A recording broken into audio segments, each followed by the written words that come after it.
All right, one more time. Welcome back to the stage, Finneas and Billie Eilish.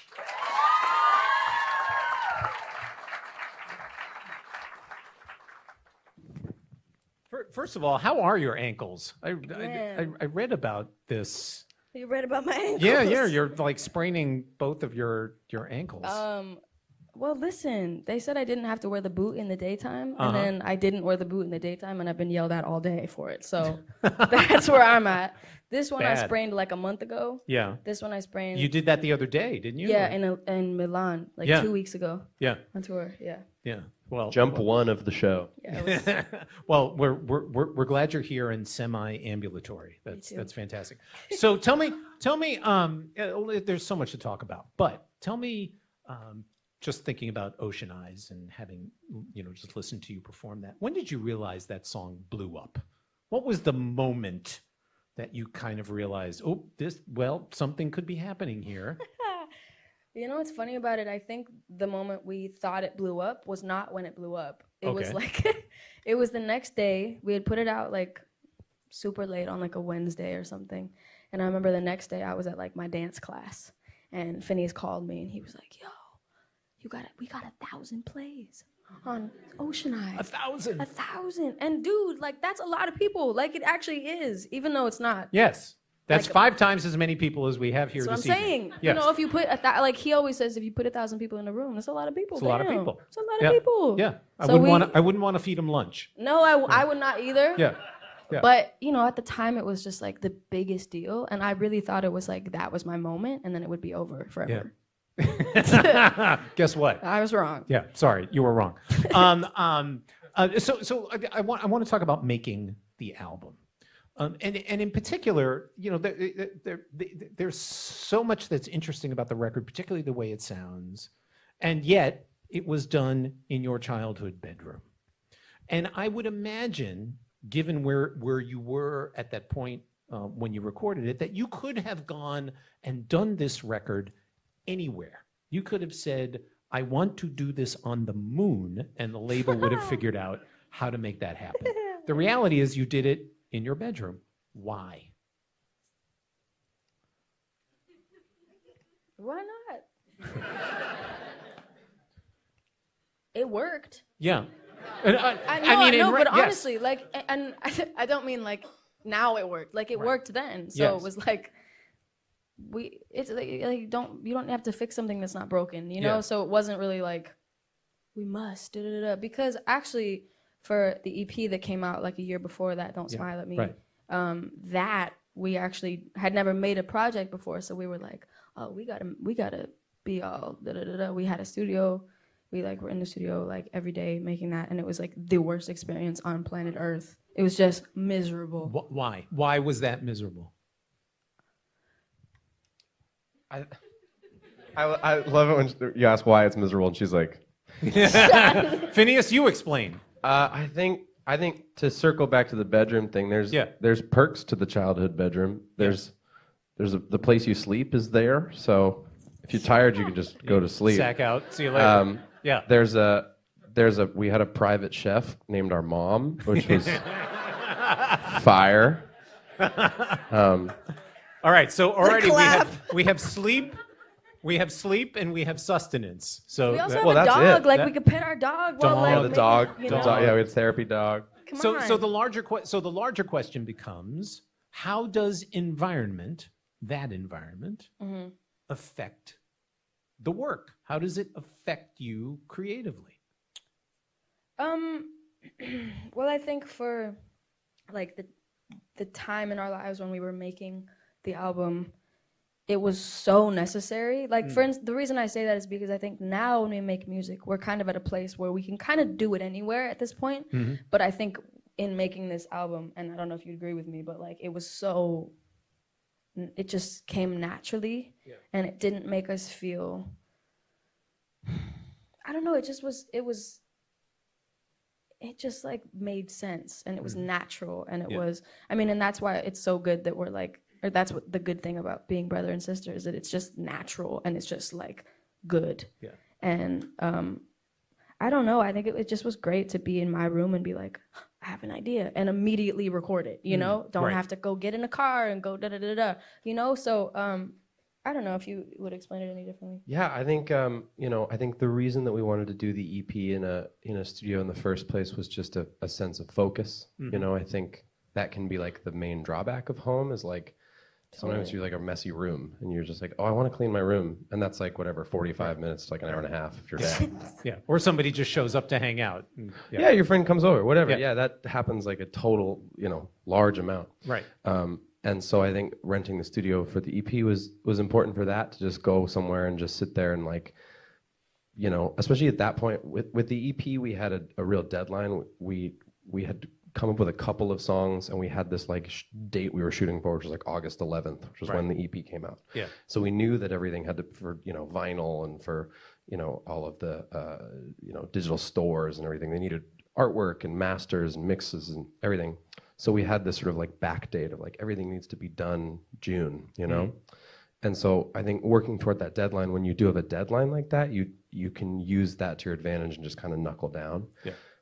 By contrast, the album had a much looser deadline. We had this kind of all of 2018 to work on it. We toured a lot, but that's one of the things that's great about being at home is like sometimes, like I'll use When the Party's Over as an example. There were days where we worked on that song for like 20 minutes. And then there was like the night we finished it, we worked on it for like 18 hours because we just knew where it needed to go. And it was just like, it's like solving a puzzle, you know what I mean? Yeah. We just like sat in my room and just like hashed it out. And then like the sun rose. Billy's like, the sun's up. It was like 6 in the morning. Yeah. Time to be done. Time to be done. Yeah. So 13 tracks on the record. You wrote 11 of them together. Yeah. And Finneas, you wrote 2 on your own. I'm interested in knowing when you're writing on your own, because you've got your own thing in addition to what you do with your sister. Are you writing specifically for Billie, or are these songs that you've written and it's like, well, maybe we'll try this? Yeah, a bit of both. I think like Strange Addiction was very specifically for Billie. I just felt like it was a character she could play and just have a lot of fun with, and I knew that I couldn't play that character. Yeah. And then especially once we like dove into production, we had all these Office clips. I was like, this is such a Billie's world, you know, feeling song. And then the other song that I wrote alone on the record was When the Party's Over, and that's sort of the opposite end of it, which is that it's like a song I wrote alone that I had this feeling that it had a kind of a universal quality that didn't just pertain to my life, and that she could ingest that song and do it way better than I ever could. Yeah. You know, there's one thing when you listen to the record, and this is what I think is you know, one man's opinion, but you know, part of the genius here is that there is an intimacy. It's as if, you know, because so much of pop music can be quite bombastic, you know, just beating you over the head with, you know, chorus, pre-chorus, you know, whatever, you know, big, you know, sounds. But there's an intimacy there, as if you're telling the listener a secret. And I'm wondering, intentional, is that something you came to over time, or has it always been that way? I don't think we were trying to be anything. I think it just ended up being that way. I think if we were trying to be something, it wouldn't be that. You know, I think when something is the way it is, mostly they didn't mean for it to be that way. It's just kind of natural. And I think that's why, like, you really cannot fake authenticity and originality. And is that a word? Yeah. Yes. Okay. Hey, I don't know. What the hell was I saying? Sorry. You can't fake authenticity. Yeah. Oh, yeah. No. Okay, I lost my brain for a sec. I don't know what I was saying. Go, you can answer it. You're on a really good moment. No, you were talking about how, like, when you're trying to do something, it's harder to do that thing. It's easier if it's an accident. Yeah. So, so what you're suggesting is perhaps that this has come about organically. Yep. Yeah. That's what I thought. Yeah. I mean, I don't know. The reason I'm blanking so much is I think I just don't know. Like, I honestly don't, because it was just natural. Like, it was, I don't know. I always hear something like about, you know, I'll do an interview and there'll be a question about, like, you know, you're the anti-pop star. You're the, you know, you're breaking all the rules and you're like such a whatever. And I appreciate that, but I'm not. Like, when was I like, no, I'm not gonna. Yeah, and whoever explained the rules, by the way. What are the rules? Like, for real, totally. So I don't know, like, I don't. It's the kind of thing that somebody who breaks the rules would say. For real. Yeah, well. Oh. Maybe we should ask your mother, by the way. Sheesh. So there are a couple of things, you know, in terms of songwriting and where songs start for you. Does it start with something Finneas does instrumentally? Does it start with a beat, a lyric, a title? Where do things generally start for you? Always different. I wish I could tell you the exact way we do it, but there's never, like, it's almost never the same. It could be like a chord that I like. It could be a lyric that I come up with in my bed when I'm trying to sleep. Like, it's really random. I mean, I feel like inspiration comes from everywhere, which is what I always say about like art and like visuals and stuff, is that, you know, what artists are you inspired by and stuff? And for me, I'm actually more inspired by things I see and less of like who's wearing what or who's singing what or whatever. Right. Because I think if you just let yourself be inspired, you will see so many things that are inspiring, you know? So I don't know. I just think it's, if you let yourself, you'll find that shit.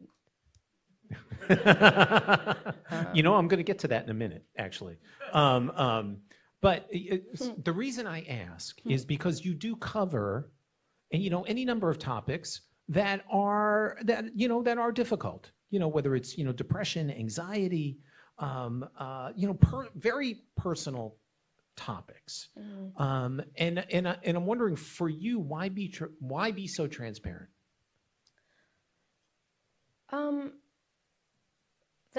That's the same thing with like how I never decided to. I never was like, I'm going to talk about this and I'm going to talk about this. I just talked about what I was feeling and talked about why it was bad or why it was good or why it was whatever. And then it became this like, oh, she's making a statement, which I actually love because I didn't realize I was. And now that I think about it, like, I realize how many people aren't talking about that kind of stuff and why people are so like shocked when you do talk about it. I'm like, why is that so shocking? Like, I'm telling you like about how I am as a human. Like, why is that weird? You know, but then I mean, it's true because people just don't talk about it. Yeah. And it's weird because I think it should be something that should be talked about. I don't like that like celebrity or whatever is thought of as this really bulletproof thing and this like, you know, beautiful, perfect, you know? And lots of it is amazing. It's incredible and like priceless, but a lot of it's really hard and it's really like intense, and I don't think that should be lied about. Yeah. You know, one of the things about making music, you know, clearly whether you're writing, whether you're playing on stage, whatever it might be, is collaboration and the ability to collaborate. Why, and I'm going to ask both of you this question, why does this collaboration work so well? Why do you guys work so well together? I would say because, I mean, who's a sibling in this room? Who has, okay, siblings, right? If you have an argument, it's not like it's over forever. You know, you can have an argument with your brother or sister or whoever. You kind of don't have a choice. You don't, I mean, you really don't have a choice. You can't like break up with your brother or your sister. You know, you can't. So it's like, I mean, maybe you want to sometimes, but you can't. So it's kind of like it removes that line of like boundary. So it's like, if he doesn't like something I come up with, he can be like, no, let's do something else. And I feel like with collaborating with, you know, someone you just met or whatever, if you don't like something, it's like a whole 40 minutes of trying to tell them nicely that you don't like it. And with him, it's so not, you know, and sometimes it's a little, we go a little too far with being mean. Yes. But it gets it done quicker, you know? So that's what I would say, but you answer your version. Finneas, you care to comment on that? Well, I'd start with an addendum to that, which is just that, like, I think the other thing that's great about that is that one of the other things that, in my experience, I haven't done with other collaborative relationships I have is that if Billie or I say, I don't like that, first of all, we're being super straightforward, and that saves a lot of time. And because we're related and there's no like hurt feelings in there, really, I don't think, the other one can go like, well, I love it. Yeah. And that, like, just that back and like the strength in your position and how much you're invested in it is really important to me, I think. And it's like, sometimes like I kind of dealt with it with like a song I was like producing a thing for somebody like last week. And like, it's for their record, and they were like, it should be this way. And I'm hired, you know? So I was like, okay. And they're wrong, according to me. And I love that Billie and I get to say that, you know? Ever. We never compromise. We totally... One of us wins. So yeah, no, that's really important. Having a winner to an argument is like the way to get past it. Yo, that's so true. Damn. No, like honestly, in life, everyone, I am a child, so I don't know, but I feel like don't compromise. Like, you either, like, if you want something, you go and you fight for that thing, and then you get it. If you don't want it, fight for not to have, you know? But if it's a decision where you're trying to work with somebody, let them win. And then they should let you win. You know, I feel like compromising, like who's happy about that? Right. Yeah. Right. So you guys will wrestle stuff. Yeah. To a certain degree, and then somebody has to. You find out who cares more. Yeah. There's like that's. And like, also, some of us, we've been wrong sometimes. Totally. There was even for All the Good Girls Go to Hell, which is a song of mine. We both had very strong feelings about what the intro should be, and Finneas wanted it to be the chorus, which is like the All the Good Girls Go to Hell, that refrain. Yeah. He wanted that to be the beginning of the song, and I wanted My Lucifer's Lonely to be the beginning of the song. That was an ongoing fight for months, like yelling at each other. And I would not stop, and I just kept going again and again and again and again. And the intro is, I won that one. You did. Clearly. And I listened to the other version like a couple weeks ago. I was like, way better. That's way better. So I lost. But it's okay to lose, you know? Right. I fought for it. So now tell me, so Finneas, now tell me one that you won. Was there one that you went to the mat on? He wins a lot. I can't think of like that's a really specific good example. Yeah. But I will say that like it's one of the reasons we've never built it as a duo or anything. It's like, it's so important to me that when I'm working with Billie as a producer and a writer for her, that it's her vision. You know, I don't have anything to do with the visual aspect of her career at all. It's so her 100%. Yeah. And so I think I do tend to like, I'll always voice my opinion. So like, just to go back to that case, sure, I'll totally be like, I really think it should be this way, and I won't pretend that I prefer the other way to be like, you know, save face or something. Yeah. I'll be like, we can totally go with that, but I just want you to know I totally think this is right. Mm-hmm. But that being said, it's totally her singing the song. Yeah. And I think that's really important. And like, I never want her to have to sing a song that she's like, I hate this song, you know? Right. For any reason. Well, so, I mean, that's one of the things artists talk about this all the time, is you don't necessarily want to be laboring over things for so long that you start to hate it. Yeah,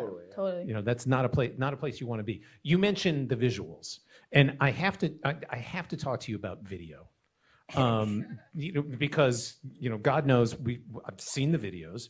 And a lot of them creep me out. God is watching you watch my to videos. no end.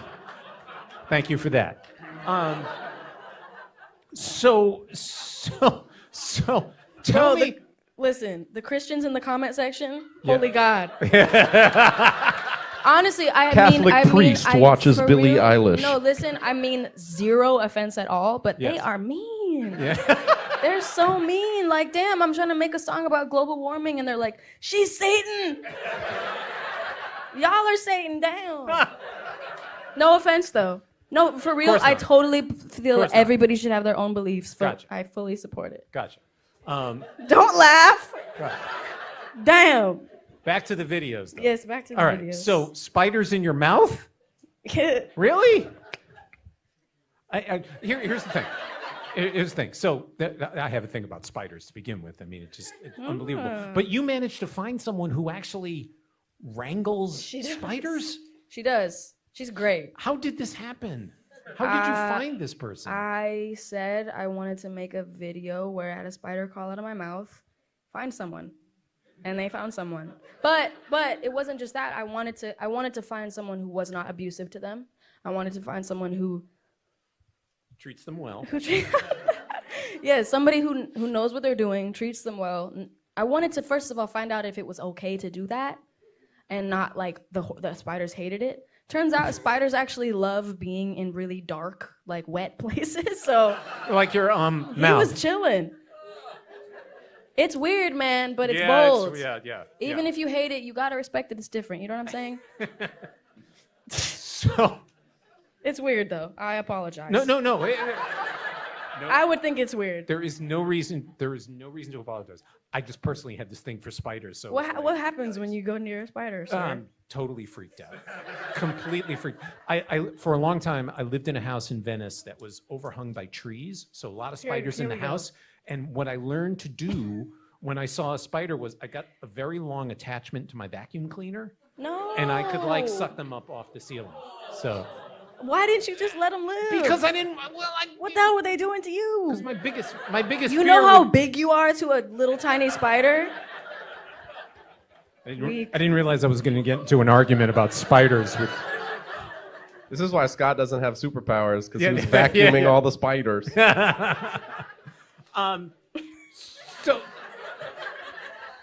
So. One of the things that stands out, in the album, because a lot of your interviews and things, when you're talking about the record, you will occasionally slip, and there will be a swear word every now and then, but there's none on the album. None. Isn't that funny? None. And I think, and I think, Finneas, you said something about Billie being, sort of the anti-hero that you can listen to with your mom and dad. Well, so the swear word thing, I think, on the record.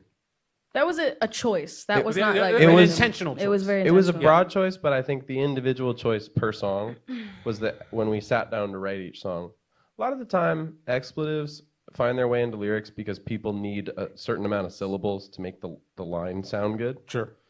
And they put it in as like 2 syllables.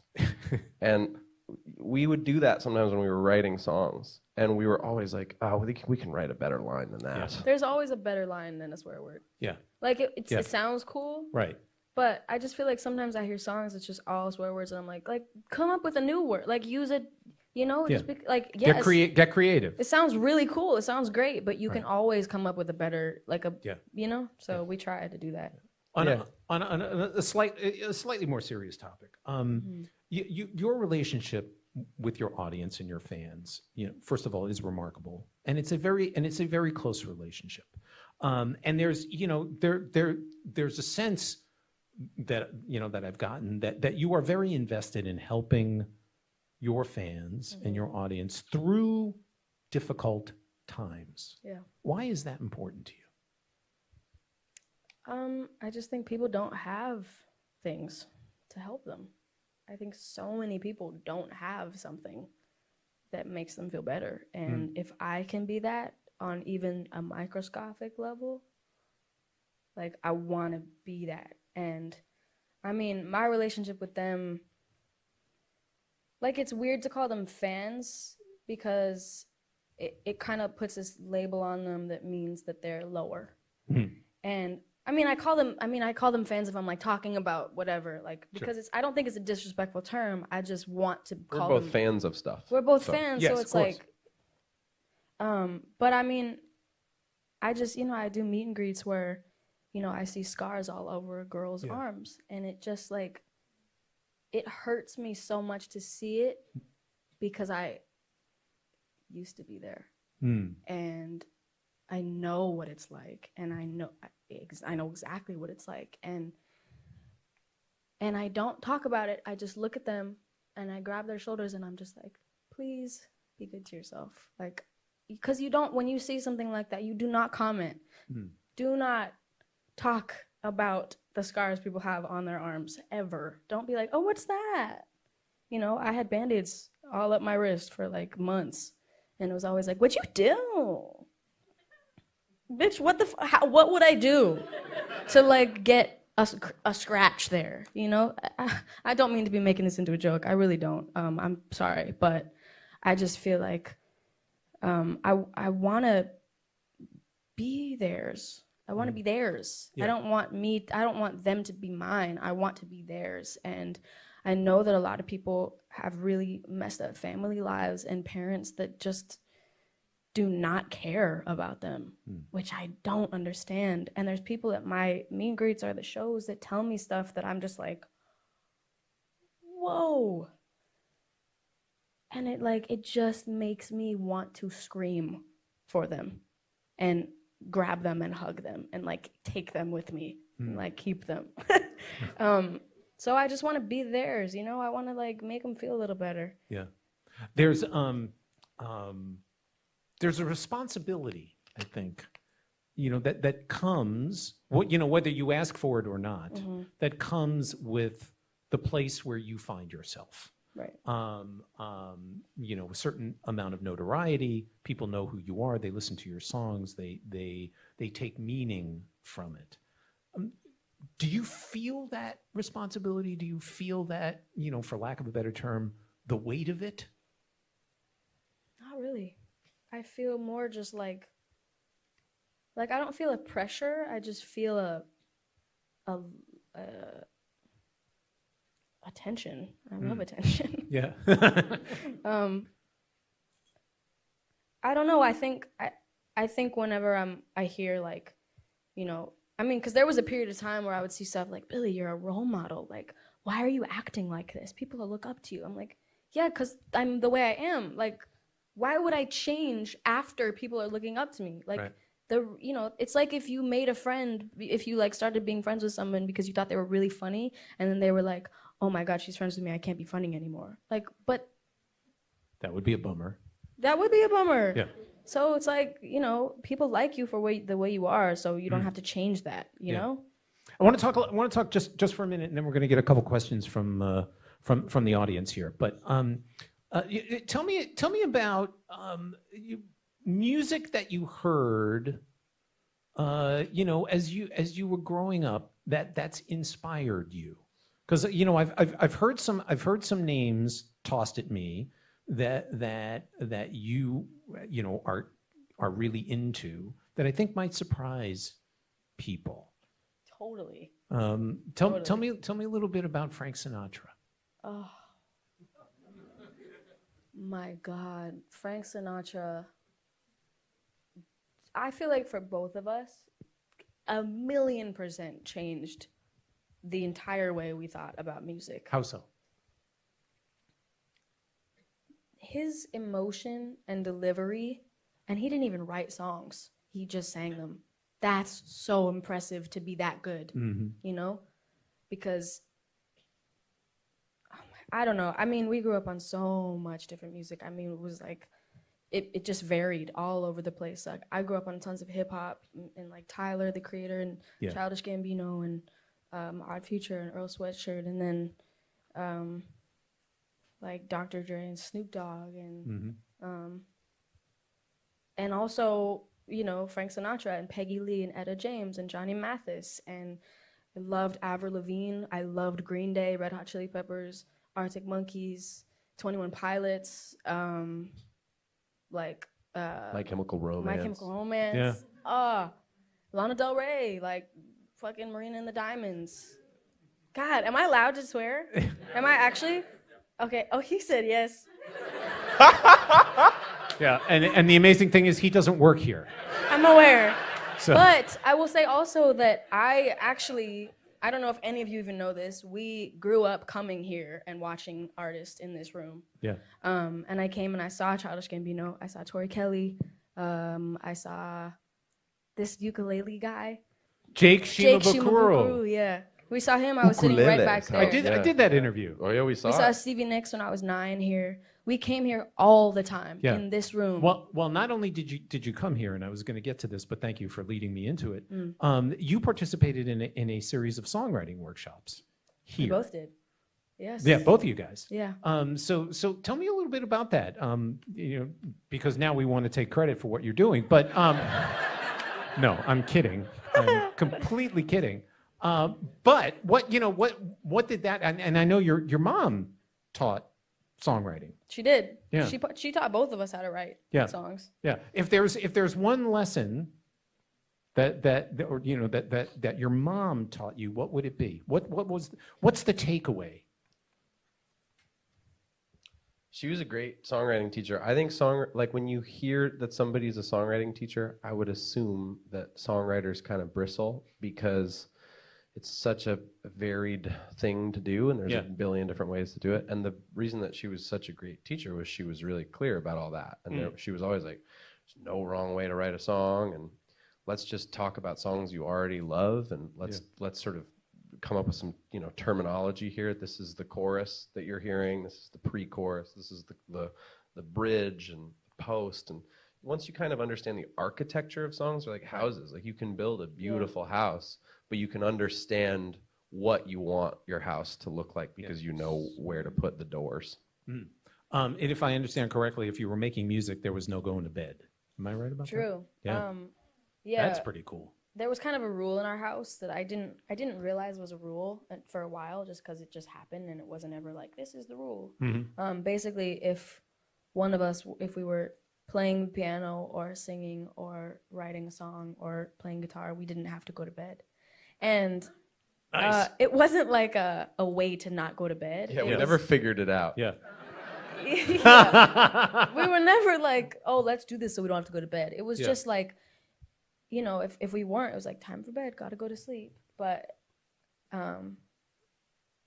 it never interrupted our creativity, right? Which is pretty crazy. Sometimes creativity is really rare. Yeah, but and if you look at the kind of the arc of your career to this point, how would both of you say that you've evolved as songwriters? How has the songwriting? That's a cool question. Changed? I like that. Yeah, clearly I did so well. There's no answer to that, but it's okay.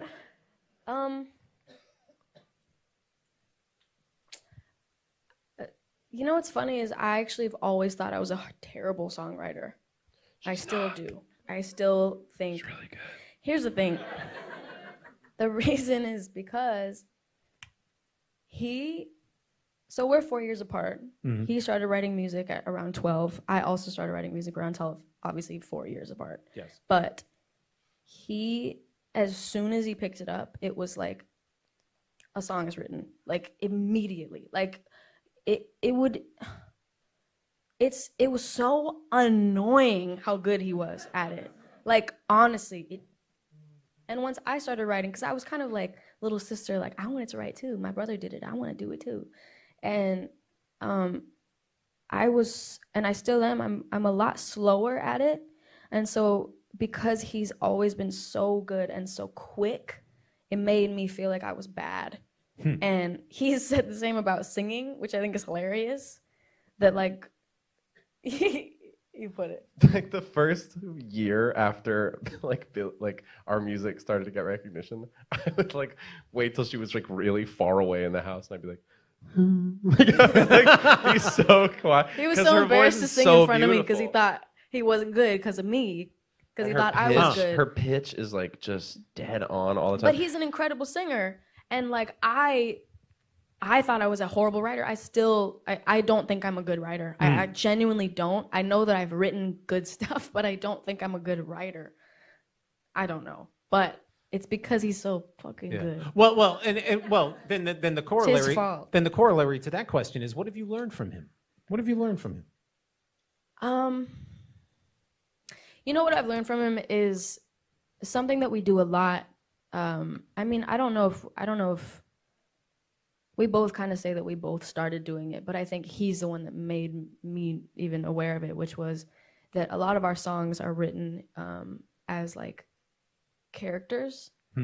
And that sounds like it's really cheesy, but it's not. It's really like we sometimes will sit down and be like, what's the backstory? Like, and we can either be writing about us, we could be writing, like we've written songs from our friends' perspectives.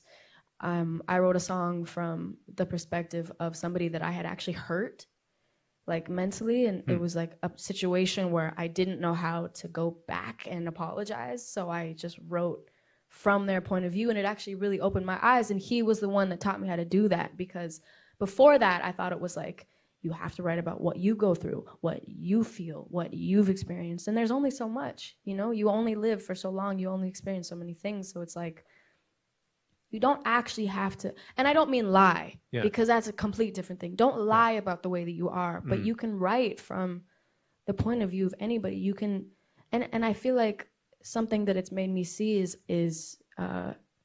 it's made me understand other people's experiences in their lives way more, and how other people struggle, because everybody has their own struggles.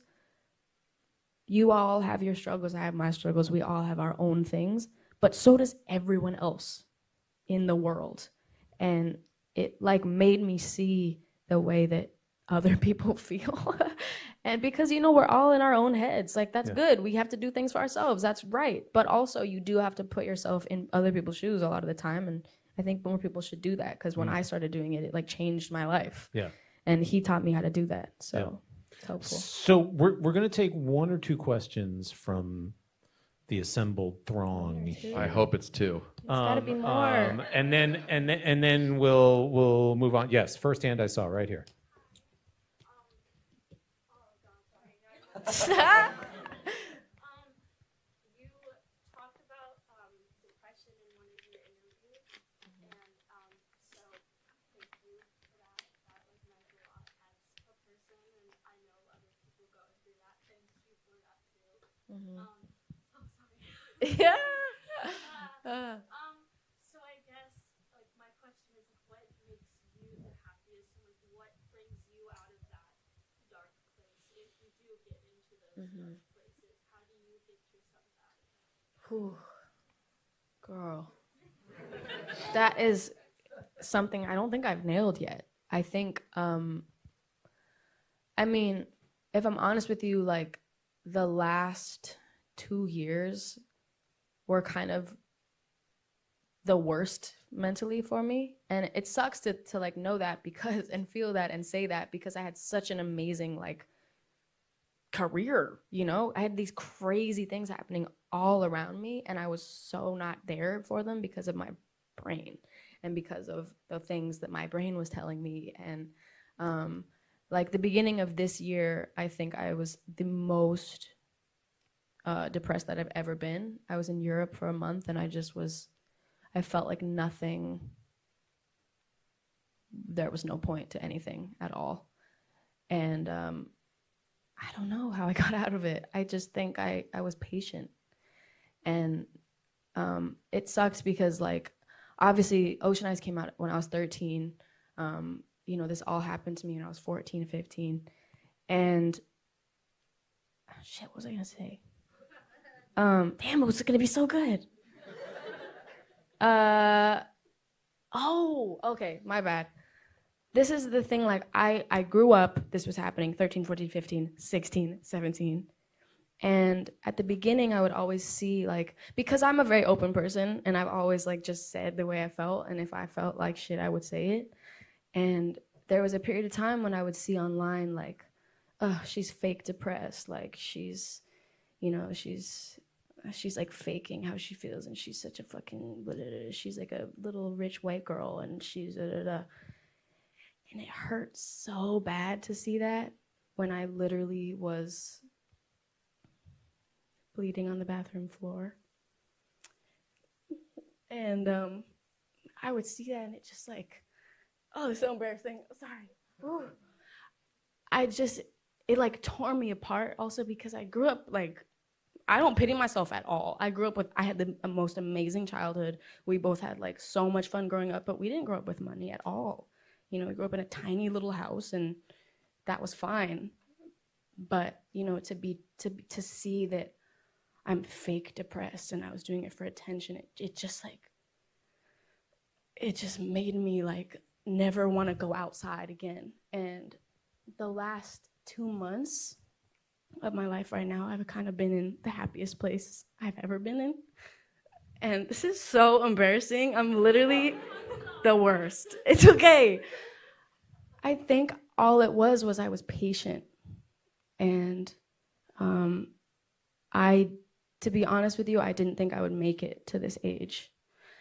And I have, and I waited, and here I am, and I'm like happier than I've ever been in my life. So I think be patient. That's it. Way in the back. Sorry. Yes. Stand up. Where? Yes. There we go. Yes. I like the cat ears. What's up?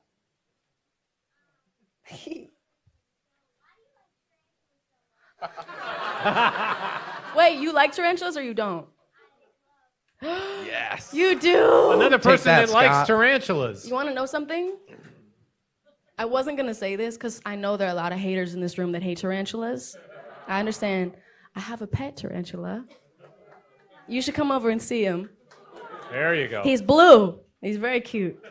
There you go. I don't know. They're fun. Like, they're not going to hurt you. They're cool. They have personalities. Thank you for that question. Yes. The glasses and the multicolored shirt. Yeah, right there. Hi. I love you. So I was just wondering, like, what were your Dream collaborations. Good question. That's a good question. I wish I could give you a good answer. Dude, I have a selfish addendum to that answer for both of us, because I think about it a lot. It's way more fun to just be friends with them. I know that's such a lame answer Wait, for the question. Hold on. Can we unpack that a little bit? It's way more fun to be friends than work with them? Is that what you're saying? Yes. Meet other artists that you're like way into, and like inevitably, like the first, like the icebreaker question, like you're flirting with each other, is like, we should get in the studio sometime. It's such a kill. It's such a mood and it's killer. way more fun to like just hang out and talk. Also, it's such a like thing. that. Like you can never take a picture with another artist and have people not say they're collabing. So I don't know. I don't feel the need to like collab. I love this. I'm learning. I like friends. I do like friends. I'm learning things here. It's fantastic. Yes, right here. Yep. No. Right in front of you. Right there. Whoa. We'll get there. Don't worry. Hi. Go for it. I love you, first of all. So sweet. Also, why did you decide to put office clothes in that certificate? That cost some money to do. Okay.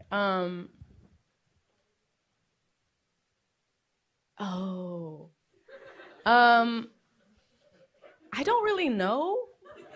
I love The Office, and My Strange Addiction just worked. The Office is my strange addiction, and I just thought, we literally thought it would be funny, and so we just like ripped the audio from like Netflix and put it in, and we were like, this is never gonna be like, they're never gonna say yes to this, and then But they say Billie. And they did. They do say her name. Well, in yeah, it, that's really. the thing. Like in the episode, basically, I don't know if people have seen The Office in this room, but there's an episode where Michael Scott has made his own movie, and so they're all playing these characters, and one of them is playing a character called Billie in the episode. So he says like, "No, Billie," and so it just was like, it was so funny to us. It was such a joke that we were so almost not serious about it.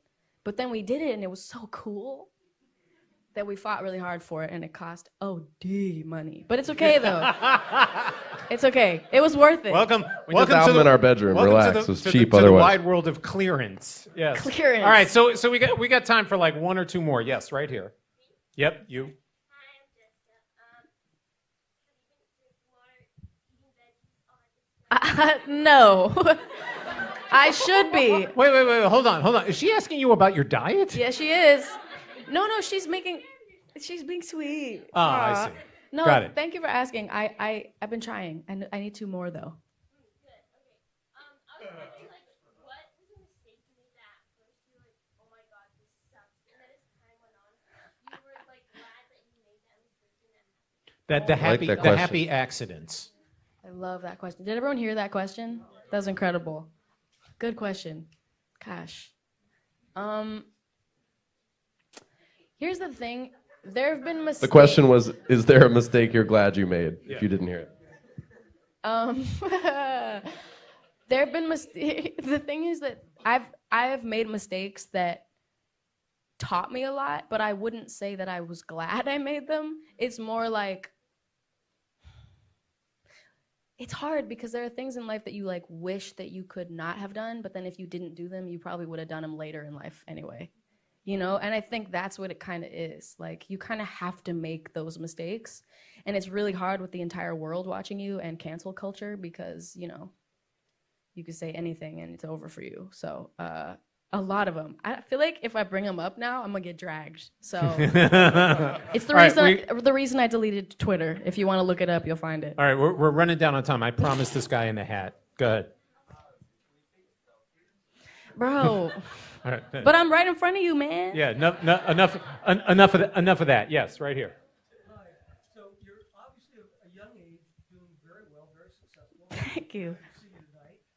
How do you reconcile this with all the music out there that you don't know and all these, let's say, people that are guiding you and you're finding in your career now that have all these years of experience? So How do you reconcile? trying to balance those who, if I understand correctly here, those who kind of want to tell you what to do versus what your gut tells you to do. I thought I said what my gut tells me to do. That's hilarious. Sorry, I listened to your question. I don't mean to be like changing it. Why do I get the feeling there's a lot of sort of internal dialogue going on here that we're completely unaware of? I don't know. Like, I think I have a team around me that is incredible, and I think I was super lucky to get that like really early on, because I know a lot of people and artists that had a really, really bad time with their managers or their label or their anybody, and I think there have been a couple people that have came and left because of whatever, but it's all been really normal, and I think I've had a team that really from the start believed in my ideas and understood that I knew what I wanted and that I was not going to just do what they said. So I feel like I'm a little spoiled, you know. I can't really say there's people telling me what to do all the time. I mean, the internet is all the time, but I don't give a fuck. Billie is also the age of the market research demo in and of herself. So the focus group that people are spending $30,000 to $45,000 on, she's sitting right there. It's right there. She just makes her own music, you know. Yeah.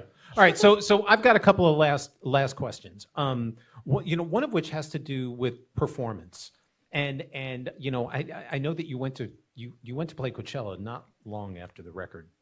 Like a week. Got done. Sheesh. First of all, how well did you know the songs when you went to do that? So funny, like not at all, dude. I forgot like all of Good Girls, like the whole thing.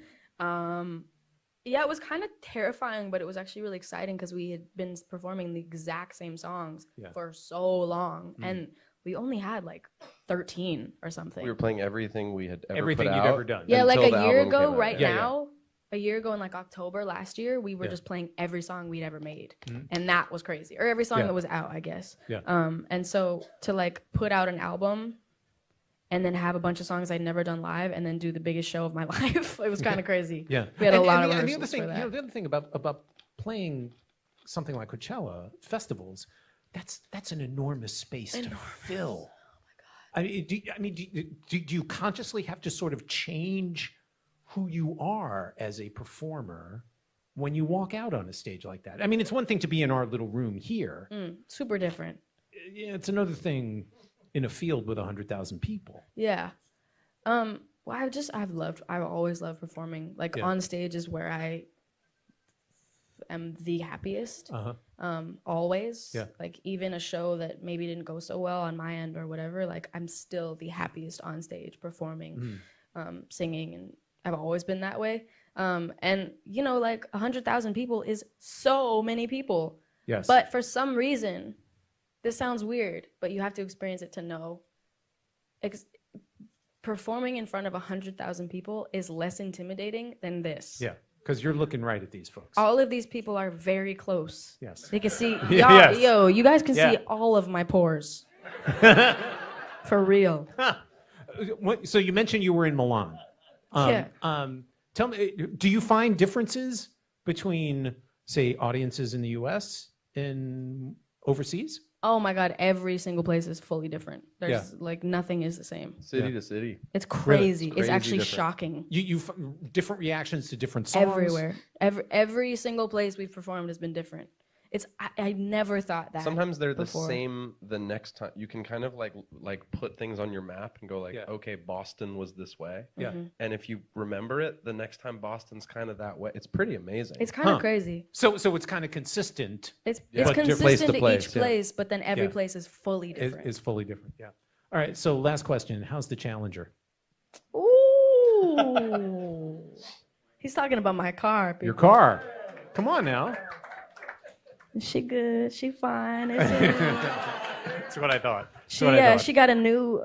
I got a little new wrap, new matte black. Ooh. The windows are tinted, man. Just wait till we start getting into the modifications. You'll come back and we'll talk about that. First of all, thank you both very, very much. Thank you. This was fantastic.